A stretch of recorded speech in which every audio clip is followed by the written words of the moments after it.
Vous avez l'impression que le langage de votre enfant ne progresse pas assez rapidement? Il y a une erreur qui est très souvent commise par les parents que je rencontre. Pour découvrir cette erreur, pour ne pas la commettre vous aussi et pour découvrir de bien meilleures solutions, je vous invite à regarder cette vidéo jusqu'à la fin.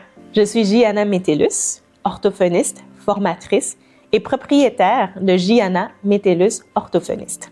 Ce qui me passionne, c'est d'utiliser des méthodes bienveillantes, efficaces, qui permettent d'améliorer le langage d'un enfant plus rapidement et de contribuer à son épanouissement. Alors, sans plus tarder, quelle est cette erreur qui est faite par beaucoup de parents? Eh bien, c'est de faire répéter son enfant dans l'espoir qu'il améliore sa prononciation, ses mots ou ses phrases. C'est intuitif d'ailleurs. On se dit, si je lui fais répéter, il va finir par l'avoir. C'est en répétant qu'on apprend. Bien que c'est intuitif, les recherches prouvent que de faire répéter son enfant est non seulement inefficace, mais même nuisible. Quand on demande à un enfant de répéter un mot, ça va lui prendre 2 fois plus de temps pour d'abord le comprendre, puis pour parvenir à exprimer ce mot.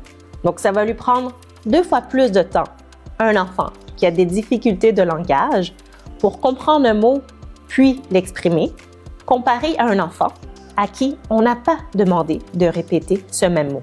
Alors, qu'est-ce qu'on peut faire pour aider son enfant si on ne lui demande pas de répéter? La clé, c'est la reformulation. Je donne un exemple précis. Votre enfant voit un chat et il dit « chien, chien ». Alors, ce que vous allez dire, c'est « chat, c'est un chat ». Et si par la suite, il dit « chien parti », vous pouvez simplement dire « le chat est parti ». Donc, j'ai reformulé ce que l'enfant a dit, mais je ne lui ai pas demandé de répéter. La reformulation, c'est la clé. En général, je recommande aux parents de reformuler le plus souvent possible. Pourquoi? C'est qu'un enfant qui a des difficultés de langage a besoin d'entendre cette reformulation, de recevoir ce modèle environ 2 fois plus souvent qu'un enfant qui n'a pas de difficultés de langage. On se rappelle qu'il ne faut pas forcer ou qu'il ne faut pas demander de répéter.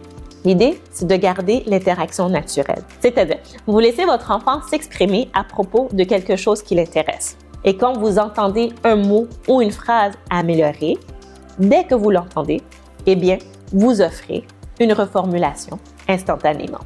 Alors, rappelez-vous, ne demandez pas à votre enfant de répéter après vous. À la place, reformulez ces mots et ces phrases lorsqu'il s'exprime à propos de quelque chose qui l'intéresse. Rappelez-vous qu'il est important que votre enfant entende de bons modèles le plus souvent possible, mais que de lui faire répéter nuira à son développement langagier. Si vous connaissez d'autres parents que cette vidéo pourrait aider, aimez et partagez-leur.